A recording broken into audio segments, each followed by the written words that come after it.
Hello and welcome to another episode of the Commander Quest podcast. Today we are going to be talking about tuning up your decks, making them more powerful, changing up the cards within them to make them more close to what you want them to be. Correction, no, it is not necessarily making them more powerful, although I will be focusing on that slightly more. Alright, so first, what is this? Basically, tuning up your decks is taking a deck that you have already built and have played with for a while and looking at it again, thinking, what cards can I change? What can I change about that deck? And doing that, making your deck slightly different. So that's kind of what it is. You're basically upgrading and changing your deck to be what you want it to be. By switching out cards, usually new cards, sometimes old cards you just found out about. Alright, so the next thing is different ways to do it. Now, overall, the top level ways to do it is you could do it constantly. Like, if you see at any point you see a card that you're like, oh, I know where this is going in my deck, and I know what it's getting replaced by, you can just buy that immediately at any point, and if you do that all the time, you're never going to have to do anything else. Now, this can work very well, and you don't get very much delay. The issue with it is if you're not completely confident, and if you do change your mind, you don't have any buffer. You don't have any wait period to see if you really want to make that decision, and you don't really have a long-term change or a large chunk of cards changing that could affect the way other cards fit within the deck. So it works, but you do have the potential to waste money by buying certain cards. Alright, I think that's a good method, but I do think with that, it's best to sprinkle in some of the next one, which is periodic comprehensive updates. So basically, this is every once in a while. Personally, for me, I do it every maybe 2 to 3 months. I don't time it or something. I just wait until it feels like it's time. And basically, I'll just take a look at all my decks. One at a time, I'll be like, okay, what is working, what is not? What is the issue with this deck? How could I fix that? What are the new cards I've been thinking about putting in? Excessive, right? Not excessive, etc. So, if you do it that way you can figure out how this big chunk of cards changing is going to affect the performance of all the cards. And it can help you get a much better view, because at this point you're almost rebuilding the deck. You are doing a large change to it a lot of the time. Now, some of the time you don't want a large change. You don't actually have that big of an issue with the deck. You think it's working right, you just need to change 2 or 3 cards. But sometimes you will, and you can see the impact of those changes. Alright, that's a pretty good method, but you do have a delay. You have a couple months where it's just not quite right. Alright, and the last one is more of, if still within that same category, it's you can theory craft things, just before it, right? You have a list, you have some sort of method, maybe it's just your memory even, where you're thinking about it all the time. You're looking at spoilers, you're talking to people about your deck. You're just listening to people's suggestions of what to put in your deck. And you have an idea of what you're going to do to the deck rather than just jumping into it. Alright, and the last 2 are just both and not at all. Both, personally, I think that's a pretty good way of doing it. Some things are pretty solid and you can just go ahead and change them out. And some things it's better to wait for a price drop, and tons of different things. But I think both works pretty well, and it's about deciding in the moment the way you want to do it. And then the last one is not at all. You would be surprised how many people build their deck and then just don't touch it, right? Now, I do see there's another thing that I want to add actually, but I'll do that afterwards. If you do that, honestly, you can do that, but as your playgroup, most playgroups I've noticed, over time they just get more and more powerful. As more people are building new decks and as decks are just getting more powerful, it just makes this cycle of power level going up. And this can be fine, but if you don't change your deck or make a new deck, making a new deck is probably even worse, then you are going to fall behind. And if you have a significant number of decks, then you're just going to notice you don't play that deck anymore. Now, I'm going to go over when and why to do it soon, but first I want to talk about just how. Sorry, not how, like different ways of doing it.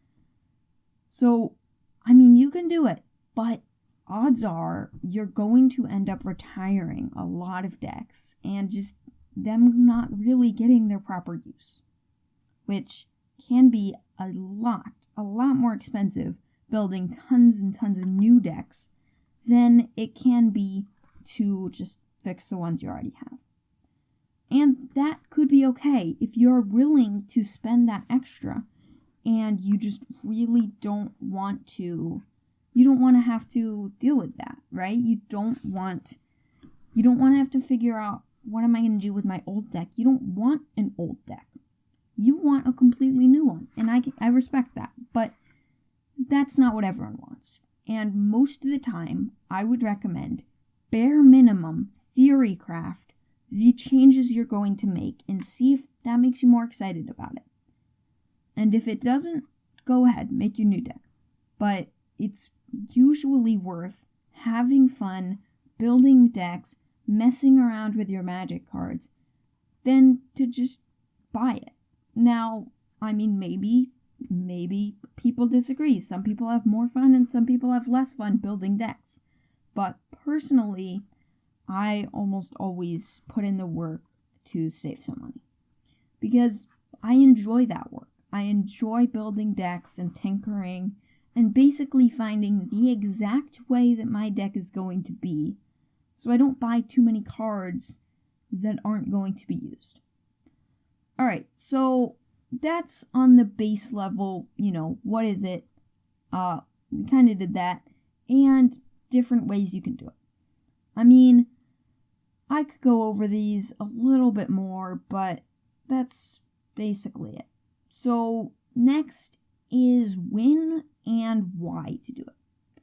So there's a lot of different reasons you would want to do this, but let's just go into them. So one is you got money. You got some, who knows what it is, for some reason you have money and you want to spend it on magic cards.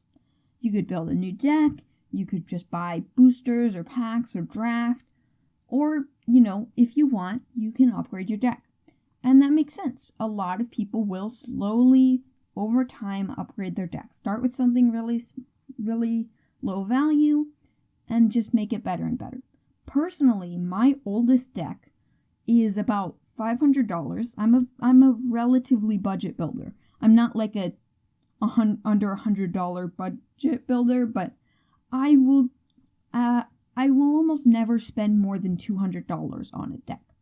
My actual value of the decks is usually, at first build, about around $300, because, I have cards, but when I am initially building it, I almost never spend more than $200. Alright, so, more money. That can be a very good reason, and most people have a significant number of cards that they would add to their deck if they had the money. So this is a much easier way of doing it, and you're gonna generally be able to have some pretty easy swap outs. Alright, this is a good reason. Alright, new cards and buildup of ideas. So, as I said before, you can theory craft things. You can think, oh, I know I want this card in this deck. As you're watching spoilers and stuff, then just think about your decks. Think about, do I want this here? Do I really want this here? And eventually you'll come to a point where you're like, oh wow, there are like 10 cards that I'm thinking, oh, I want this in my deck.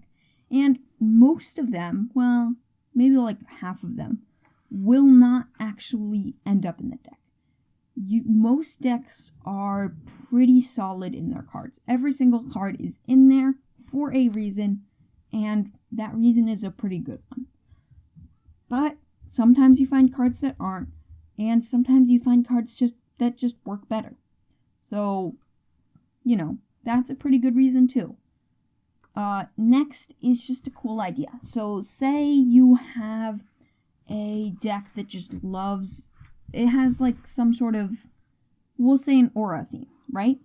You have an aura themed deck, right? And you are thinking, I don't actually have any Enchantresses in here. I only have aura draw card effects. Because I didn't think of that earlier.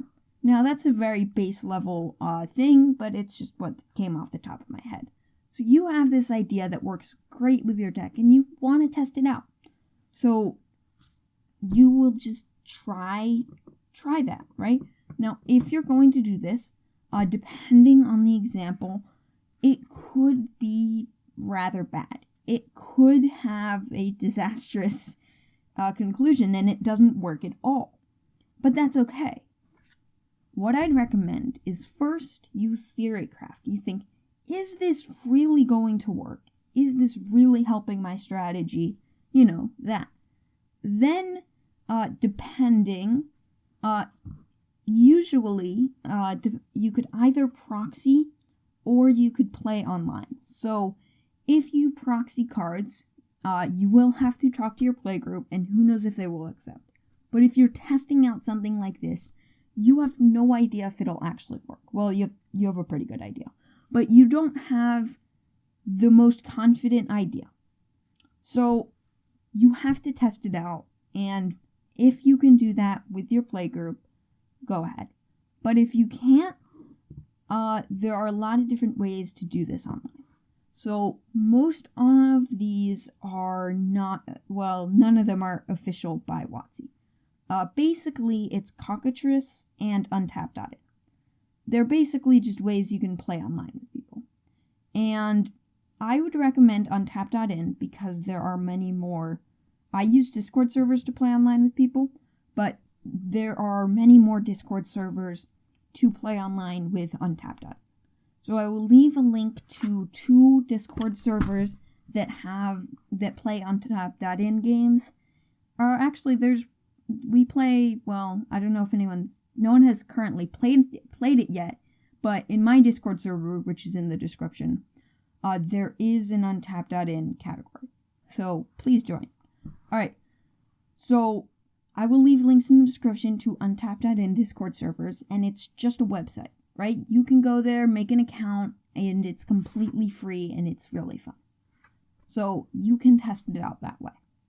Alright, and then if your deck is just not feeling right, it feels old, you've just had this for so long, you're kind of burnt out on that deck. It feels weak, it's not getting its land, it's not drawing enough. Whatever it is, it just isn't performing quite right. So, that's kind of all there is to it. If it just doesn't feel right, especially if you can point out exactly why. Now, people can't always do that, but if you can, that's going to make it 1,000 times easier to fix. So if you're doing that, you can take it in, look at it, think, what am I missing? For example, I have a deck that just always misses its land drops. Now, it's running enough lands. It is running 37 lands. But the issue is it's a 3-color deck and it has basically no ramp. And I know why, it's doing that. So I can fix that. And personally, I actually the reason that I was doing this episode is because I've noticed it's time for my upgrades. I am working on upgrading my decks. So I'm going to do that soon, but for now I'm just doing this episode. So last ones are, you're going to take it apart. You just haven't played this deck in forever or whatever it is, and you think you're going to take it apart. But before you do that, I would highly recommend you try to tune it up. Now, as I said, it's better to proxy it, because if you're going to take it apart anyways, then it would really suck to spend money on it.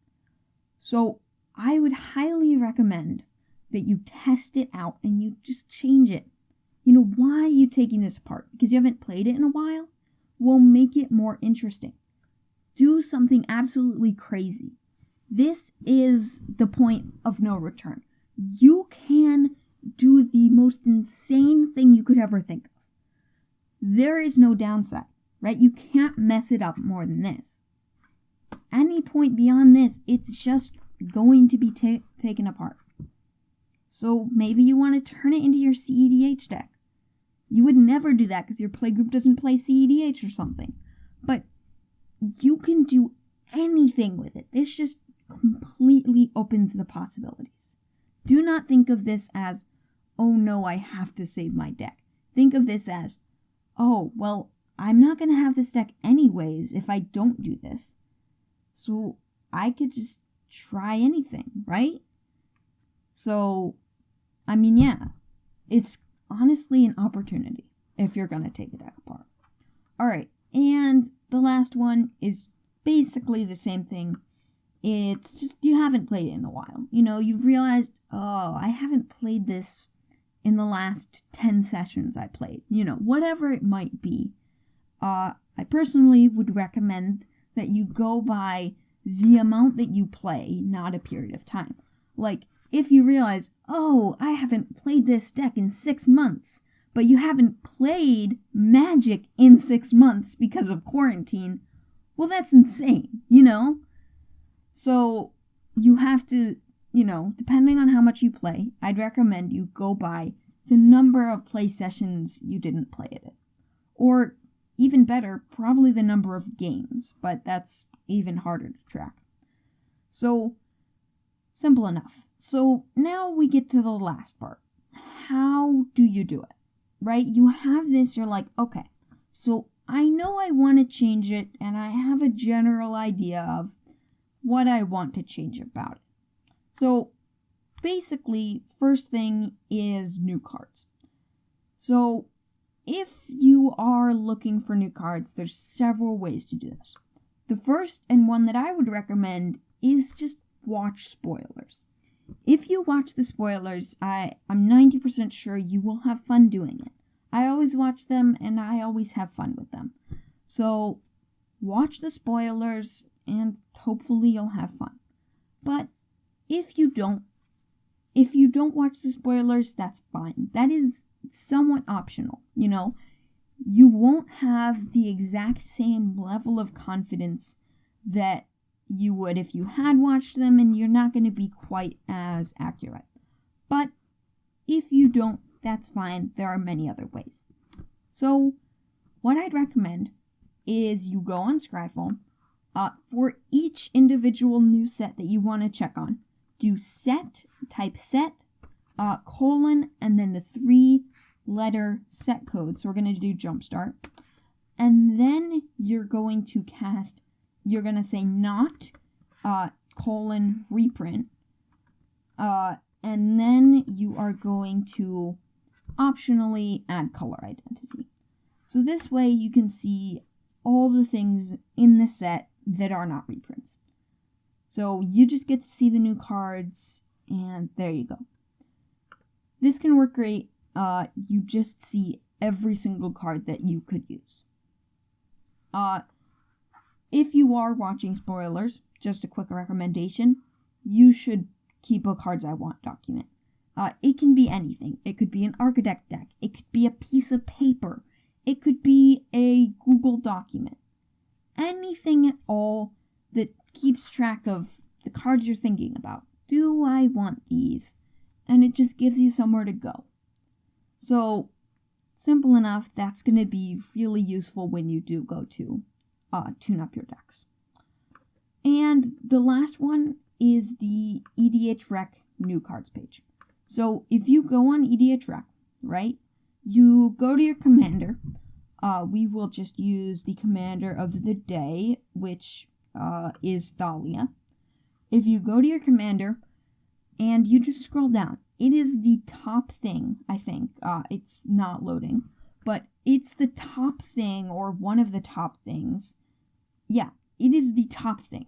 If you scroll down, you will see the top is going to be new cards. So basically what that means is you're just gonna get to see the cards people are adding to their decks, what they're changing, how the people who are building new, what has a sudden spike because, there's a new card out. So that's basically what that is, and it can be very helpful for finding the important stuff if you just want something super short but not very accurate. Alright, then you can, so beyond that, you can just go on Scryfall. So think of it like deck building. You're going to look for cards. You can talk to people. You can post your deck. You can figure out what exactly it is you need. And then you can find those cards. Maybe you've realized, oh, here's a new Scryfall search I can test out that will find some new cards for my deck. That would be great. So, it's just like building a deck. And the one difference, one other thing is you can temporarily test something. So if you just want to test something for your deck that you think will be cool, you can go ahead and do that too. So, that's same thing. It's like you're building a new deck. You're going to do searches on Scryfall. You're going to look through EDH Rec. You're going to try and find some ramp. You're going to find some draw. Whatever it is you want to change, you're going to work on changing that. And it's very, very case dependent, but this is the overview. So, thank you for listening, and I will see you next time.